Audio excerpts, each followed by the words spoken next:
हूँ, लेकिन मुझे महेश भट्ट साहब याद आए। महेश भट्ट साहब ने एक फिल्म बनाई थी वो लम्हे जी। और मुझे बड़ी पसंद वो फिल्म आई थी। और उस फिल्म का जब प्रीमियर हो रहा था तो उस प्रीमियर पर एक बहुत अच्छा डायलॉग आया था कि उस औरत की बर्बादी ने मुझे आबाद किया। जी। ये भट्ट साहब के स्टेटमेंट थे। और मोहित सूरी ने कहा कि मैंने फिल्म वो इसलिए बनाई क्योंकि सारी दुनिया की तरह मैं भी सोचा था कि भट्ट साहब ने इस्तेमाल किया उनका। ये मोहित सूरी का स्टेटमेंट है वो लम्हे फिल्म को लेकर, जिसमें कंगना एक्टिंग की और बड़े खूबसूरत गाने कि तू जो नहीं है तो कुछ भी नहीं। तो मोहित ने कहा जब परवीन बॉबी की डेथ होती है तो भट्ट साहब उन गिने चुने लोगों में थे जो अंतिम संस्कार में गए थे। जब सब कुछ हो गया तो वो उस लिमिटेड लोगों में थे जो अकेले वहां बैठे थे। और फिर भट्ट साहब ने कहा कि उस औरत की बर्बादी ने मुझे आबाद किया। हमारा रिश्ता था, वो डिप्रेस थी, मैंने हमारी जिंदगी पर एक फिल्म बना दी सारांश। फिल्म हिट गई, परवीन और डिप्रेशन में चली गई।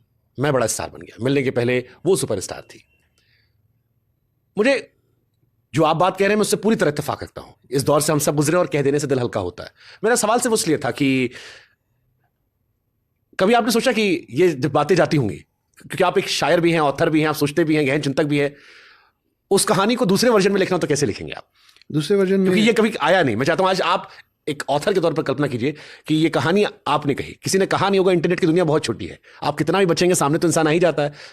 आंख नाक भींच कर भी इंसान देख ही लेता होगा। और ये कहानी उन्होंने भी सुनी होगी। बच्चे को तो पता ही होगी, भले बात नहीं करवा रहे हैं, हाँ। वो भी जानता होगी पापा मेरे मिस करते हैं। इस कहानी का अदर वे वर्जन कैसे आप कर रहे हैं, मतलब सामने वाले की तरफ से? देखिए